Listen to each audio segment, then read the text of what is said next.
In this video, I will hand calculate the kinetic energy of all electrons in a typical lecture room at the Central Washington University. A typical lecture room here has a volume of 8 meters times 5 meters times 3 meters. The volume is 120 cubic meters. At the room temperature and 1 bar pressure, the molar volume of air is 25 liters per mole, using this ideal gas equation, PV equals nRT. Therefore, there are a total of 120 times 1,000 liters per cubic meter divided by 25 liters. We have 5,000 moles of air molecules, or 3 times 10 to the power of 27 air molecules in a typical lecture room. Let's say each molecule contains between 14 and 16 electrons.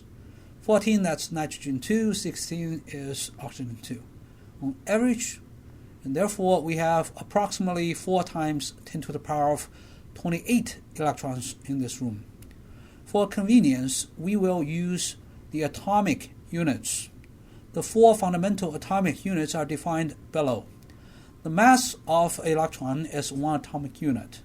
The charge of an electron is 1 atomic unit. H bar equals h over 2 pi is 1 atomic unit. So h equals 2 pi. And 1 over 4 pi epsilon 0 is 1 atomic unit.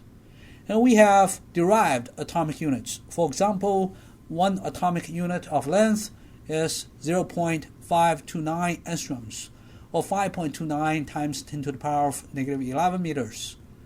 1 atomic unit of energy is 4.36 times 10 to the power of negative 18 joules. Now let's convert the volume of the room to atomic units. It's roughly 120 times this number. This is 1 atomic unit of length in meters to the power of negative 3. And then we have the volume of the room, 10 to the power of 33 atomic unit of volume. What's the electron density? On average, the electron density equals the total number of electrons divided by the total volume of the container. And we have the average electron density, 4 times 10 to the power of negative 5 atomic unit. Now let's look at a small cube of air inside the room. The dimension of the cube is 100 atomic units of length. Therefore, the volume is 100 to the power of 3, 10 to the power of 6 atomic unit of volume. This cube contains 10 to the power of 6, that's the volume, 4 times 10 to the power of negative 5, that's the density.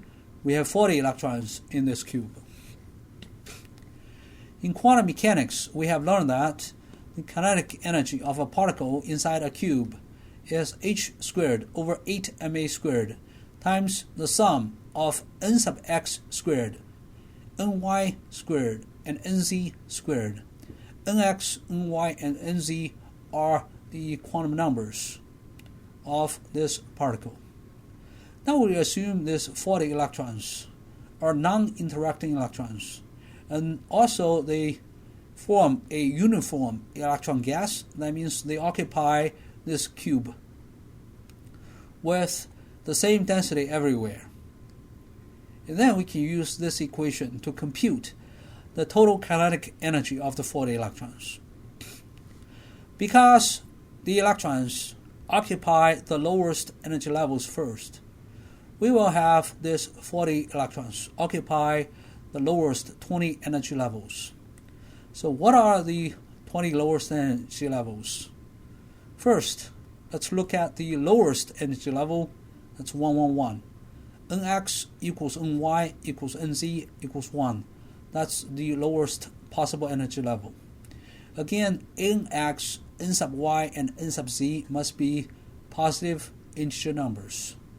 The lowest possible values of these 3 quantum numbers are 1, 1, and 1. And then the energy of this energy level is 1 squared plus 1 squared plus 1 squared times h squared over 8ma squared. The result is 3 times h squared over 8ma squared. What's the second energy level? The second energy level has a degeneracy of 3. This is because we can have nx, ny, nz equal 112 or 121 or 211. The energy is 1 squared plus 1 squared plus 2 squared equals 6 times h squared over 8ma squared. However, this 2 can be nx or ny or nz. Therefore, we have a degeneracy of 3. And then what's the next energy level? It's 122, 212, or 221. And then we have 9 times h squared over 8ma squared. After that, we have 113, 131, 311. And then we can do 1 squared plus 1 squared plus 3 squared. The result is 11 times h squared over 8ma squared. The next one is 222. We have 12 times this expression, followed by 14 times this expression, or 17 and 18. And then if we look at these energy levels and we count the number of energy levels, and we have a total of 1, 2, 3, 4, 5, 6, 7, 8, 9, 10, 11, 12, 13, 14, 15, 16, 17, 18, 19, 20. 20 energy levels, they may accommodate 40 electrons. Because each energy level may accommodate 2 electrons, one spin up, one spin down, one alpha electron, one beta electron. And then we simply sum up all those kinetic energy of those electrons. Very simple. They have a common factor, h squared over 8ma squared, that's here. And then each energy level accommodates 2 electrons. That's why I have multiplied by 2 here. And then the first energy level, you have 1 squared plus 1 squared plus 1 squared, that's 3. Second energy level, that's 6 times the degeneracy of 3. And then 9 times the degeneracy of 3. 11 times the degeneracy of 3. And then 12 times the degeneracy of 1, and so on. So in the end, we just sum it up. You get 240 in the square bracket. 240 times 2, you get 480. Divided by 8, you get 60. 60 times h squared over 8ma squared. The mass of the electron is 1 atomic unit. The dimension of the cube is 100 atomic units, so you have 100 squared. On top, h equals 2 pi times h bar, and 1 h bar is 1 atomic unit, therefore h equals 2 pi. And then when we do that, we compute 2 pi squared, which is roughly 40. 40 times 60, we got 2400. The result is 0.24 atomic unit. Therefore, the total kinetic energy of this 40 electrons in this cube is 0.24 atomic unit. The average kinetic energy per electron is 0.24 divided by 40, which is 0.006 atomic unit. Assuming that all other cubes in this lecture room are the same as this particular cube, and then we have the total kinetic energy of all the electrons in the room, which is the average kinetic energy per electron, times the total number of electrons, and then we get 2.4 times 10 to the power 26 atomic unit.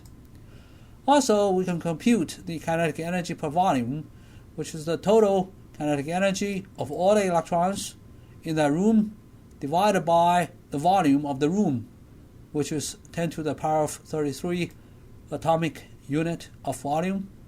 We get the density of the kinetic energy, 2.4 times 10 to the power of negative 7 atomic unit. Or we can compute the kinetic energy per volume in a different way. If we think about just the cube, there's a 0.24 atomic unit energy inside the cube. The dimension of the cube is 100 atomic unit. The volume is 1 million atomic unit of volume. Therefore, we can use the total kinetic energy of the electrons in that small cube. Divided by the volume of the cube, we have 2.4 times 10 to the power of negative 7 atomic unit. And these two numbers match. However, all these numbers I got are very different from the true values because I assumed all electrons have a zero potential energy. I assume that they do not repel each other. They are not attracted by the nuclei. This is not true in air. Nonetheless, this numerical calculation shows you how to compute or estimate the kinetic energy of electrons given the electron density in the density functional theory. In the real cases, for example, in real air, electrons are attracted to the nucleus. They are much more confined than the assumptions I made here. Therefore, they have much higher kinetic energy than this 0.006 per electron.